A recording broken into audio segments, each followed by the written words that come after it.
Welcome to Catch This. My name is Trudy Ray. During the first few months of life, infants are protected from infection with various microbes by residual maternal antibodies that cross the placenta during pregnancy and by antibodies from breast milk. This type of immune protection is known as passive immunity and differs from active immunity, which develops in an individual following vaccination or natural infection with a pathogen. We have talked about various different types of immune responses in previous videos. In this video, I would like to distinguish between active and passive immunity in a little more detail. Don't go away.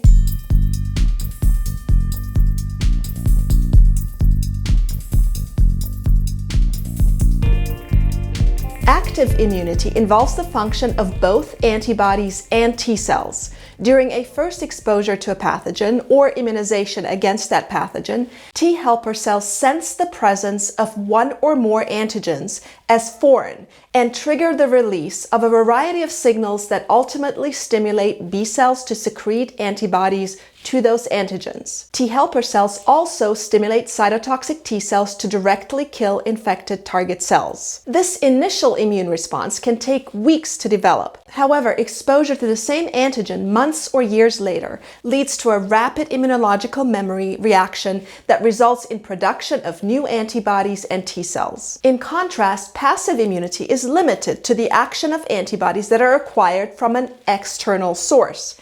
As mentioned at the beginning of this video, a notable example of passive immunity involves the antibodies an infant receives from its mother. However, passive immunity can also be acquired through intravenous infusion of convalescent plasma from a person who has recovered from an infection, or through infusion of monoclonal antibodies against a particular pathogen. Monoclonal antibodies are made in the lab and are derived from a single B cell lineage, or a single clone, and are very effective at eliminating unwanted antigens or cells. Although the effects of passive immunity are immediate, they only last a few weeks or months because they are limited to the input number and lifespan of the acquired antibodies. Passive immunity also does not give rise to any immune memory, meaning that the immune system will respond to a subsequent infection with the same pathogen as if it were an initial infection, which is a less efficient and more time-consuming process than if the endogenous immune system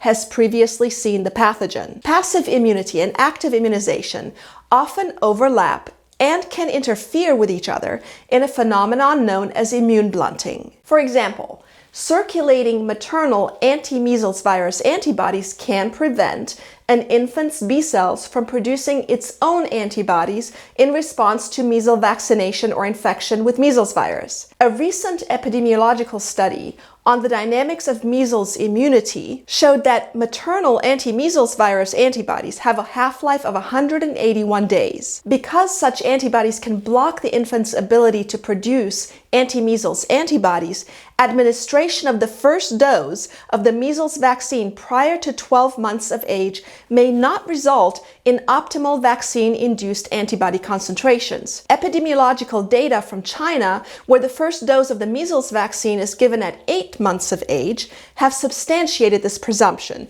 About a third of the individuals who developed measles between 2013 and 2019 had been vaccinated. It is therefore conceivable that some infants didn't develop an effective immune response to the vaccine because at the time of vaccination, these individuals still had circulating maternal antibodies that interfered with the effects of the vaccine. In other words, immune blunting had occurred.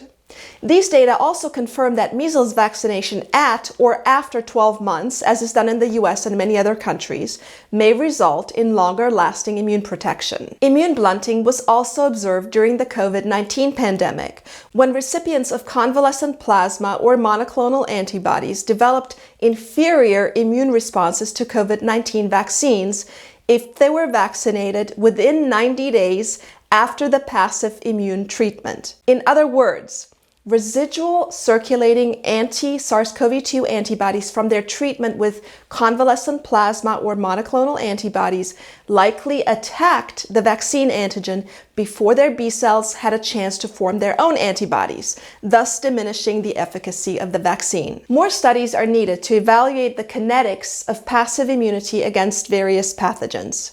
Understanding the variability of maternal antibody concentrations in different infants could inspire better strategies for minimizing the risk of immune blunting and could also lead to more informed vaccine policies. That's it for today. Thanks again for listening. My name is Trudy Ray, and I'll see you next time on Catch This.